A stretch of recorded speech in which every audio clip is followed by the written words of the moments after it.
नमस्कार प्रिय दर्शकों, स्वागत है आपका हमारे चैनल गुंजन एस्ट्रो में। जैसे कि कई व्यक्ति अपना करियर बनाना चाहते हैं और जो सरकारी जॉब के लिए अप्लाई कर रहे हैं यह भी जानना चाहते हैं कि उनके प्रयत्न कामयाब होंगे या नहीं, उनको सरकारी नौकरी प्राप्त होगी या नहीं होगी, या फिर वो प्राइवेट जॉब करेंगे या नहीं। तो आज की इस वीडियो में हम हाथ में बनने वाली कुछ ऐसी ही मुख्य रेखाओं के बारे में बात करेंगे। लेकिन वीडियो शुरू होने से पहले हम आपको बता दें कि महिलाएं अपने बाएं हाथ को देखें और पुरुष अपने दाएं हाथ को देखें। लेकिन यदि महिलाएं अपने दम पर घर को चलाती हैं या फिर बाहर जॉब करती हैं तो वह भी अपने दाएं हाथ को देख सकती हैं। तो चलिए वीडियो को शुरू करते हैं।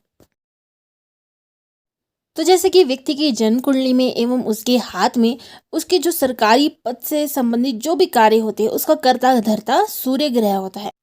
तो सबसे पहले हम व्यक्ति की हथेली में उसके सूर्य पर्वत को देखेंगे। अब ये रही व्यक्ति की सबसे छोटी वाली उंगली, और उस सबसे छोटी वाली उंगली के साथ में जो उंगली होती है यानी कि अनामिका उंगली, उसके नीचे होता है सूर्य पर्वत। तो यदि व्यक्ति का सूर्य पर्वत उभरा हुआ है एवं उस पर एकदम सीधी खड़ी रेखा है, बिना कटी फटी या फिर कोई अन्य रेखा उसको आकर काट ना रही हो, टूटी फूटी ना हो, तो ऐसे व्यक्ति को अपने जीवन में सरकारी पद मिलता है यानी कि सरकारी नौकरी मिलती है। अब दूसरा, ये यदि किसी व्यक्ति की हथेली में उसकी सूर्य रेखा गुरु पर्वत की ओर जा रही हो तो ऐसे व्यक्ति एक बड़ा सरकारी पद हासिल करता है या फिर ऐसा व्यक्ति एक बड़ा सरकारी अधिकारी बनता है। एक और साइन, ये रहा व्यक्ति का मणिबंध। अब व्यक्ति की हथेली में उसकी भाग्य रेखा उसके मणिबंध से शुरू होकर उसके शनि पर्वत तक पहुंचती है। लेकिन यदि उसकी भाग्य रेखा शनि पर्वत पर जाने की बजाय गुरु पर्वत तक चली जाती है, गुरु पर्वत की ओर मुड़ जाती है या फिर सूर्य पर्वत की ओर मुड़ जाती है, तो यह भी बहुत शुभ होता है क्योंकि ऐसे व्यक्ति को उसके जीवन में सरकारी नौकरी मिलने के जो चांसेस होते हैं वो बहुत ही ज़्यादा प्रबल होते हैं। अब एक और साइन है हथेली में। अब ये रहा व्यक्ति का चंद्र पर्वत, और यदि व्यक्ति की भाग्य रेखा उसके चंद्र पर्वत से शुरू होकर बिना कटे फटे सीधे शनि पर्वत की ओर चली जाए तो ऐसे व्यक्ति पर शनि भगवान की कृपा होती है।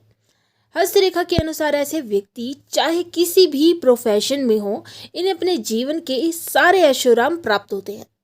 लेकिन ऐसा साइन बहुत ही कम व्यक्ति की हथेली में पाया जाता है।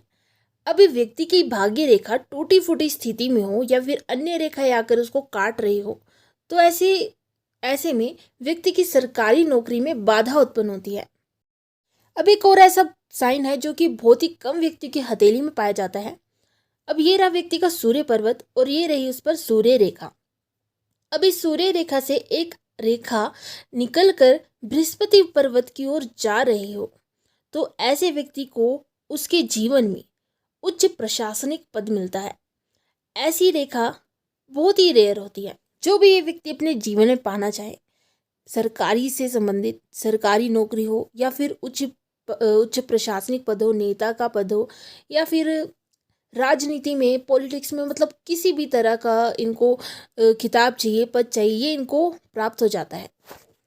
लेकिन इसके लिए ये भी देखना चाहिए कि व्यक्ति की हथेली में उसकी भाग्य रेखा एकदम सटीक हो, सीधी हो, कोई अन्य रेखा उसको काटती ना हो या फिर टूट फूट के भाग्य रेखा ना चल रही हो। इनमें से यदि कोई भी एक साइन आपकी हथेली पर हो तो ये आपको सरकारी नौकरी प्राप्त करवाता है। अब एक और साइन है, ये रहा आपकी हथेली में कनिष्ठिका उंगली के नीचे आपका बुध पर्वत। तो हस्तरेखा विज्ञान के अनुसार यदि आपके बुध पर्वत पर कोई त्रिभुज की आकृति बन रही है तो उस व्यक्ति के सरकारी नौकरी मिलने की ज्यादा उम्मीद रहती है। साथ ही ऐसे व्यक्ति अपना बिजनेस भी कर सकते हैं। इनको इनके बिजनेस में, इनके व्यापार में भी काफी अच्छा रिस्पॉन्स मिलता है।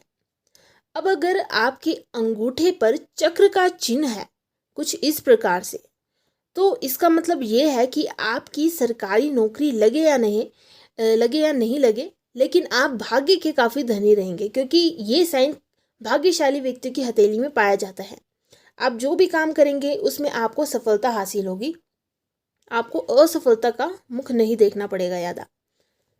ऐसे लोग चाहे कोई भी नौकरी कर ले, उन्हें बहुत ही अधिक धन प्राप्त होता है, चाहे वो प्राइवेट नौकरी हो, बिजनेस हो या फिर सरकारी नौकरी हो। वैसे तो इनको सरकारी नौकरी मिलने के चांस तो होते ही हैं। साथ ही ये जो चक्र का निशान होता है वो भगवान विष्णु से संबंधित होता है और ऐसे व्यक्तियों पर कहा जाता है कि भगवान विष्णु की भी कृपा बनी रहती है। तो ये तो थे कुछ ऐसे चिन्ह जो बताते हैं कि व्यक्ति को उसके जीवन में सरकारी नौकरी प्राप्त होगी या नहीं। अब हम बात करेंगे हाथ में बनने वाली प्राइवेट नौकरी के चिन्हों के बारे में। तो यदि किसी जातक की हथेली में उसकी भाग्य रेखा टूटी फूटी हुई होती है या रुक रुक कर चल रही होती है, इन लोगों का भाग्य तो धीरे धीरे रुक रुक कर ही वैसे ही साथ देता है, या फिर जब एंड टाइम पे धोखा भी दे देता है कई बार। लेकिन साथ ही ऐसे लोगों को अगर सरकारी नौकरी प्राप्त करनी है तो भी उसमें बाधा ही आती है। तो ऐसे लोगों की प्राइवेट नौकरी के प्रबल योग बनते हैं। और तो और अगर किसी जातक की कुंडली में भी उसका गुरु चंडाल दोष बनता है या फिर ग्रहण योग बनता है, पितृ दोष बनता है, तो ये लोग भी सरकारी नौकरी प्राप्त नहीं कर सकते। इन लोगों की भी सरकारी नौकरी में बाधा उत्पन्न होती है, या फिर ये प्राइवेट नौकरी ही प्राप्त करते हैं, मतलब प्राइवेट नौकरी मिलने की इनको ज़्यादा संभावनाएं बनी रहती हैं। व्यक्ति प्राइवेट जॉब करेगा या अपना खुद के बल पर ही काम करेगा, तो इसके लिए व्यक्ति की भाग्य रेखा को देखना चाहिए कि उसकी कैसी स्थिति है। जैसे कि यदि व्यक्ति की भाग्य रेखा उसके शनि पर्वत तक जा रही है, ये हमारी बीच वाली जो मध्यमा अंगुली होती है उसके नीचे होता है व्यक्ति का शनि पर्वत। तो यदि भाग्य रेखा शनि पर्वत तक जाती है तो ऐसे व्यक्ति अपना ही काम करने के ज़्यादा इच्छुक होते हैं, प्राइवेट जॉब करने के ज़्यादा इच्छुक होते हैं। इनको सरकारी नौकरी में ज़्यादा दिलचस्पी नहीं होती। तो इसी के साथ फिर मिलेंगे एक और नई वीडियो के साथ। सब्सक्राइब कीजिएगा हमारे चैनल गुंजन एस्ट्रो को, ताकि रोजाना आपको ऐसी नई नई वीडियोस मिलती रहे। धन्यवाद।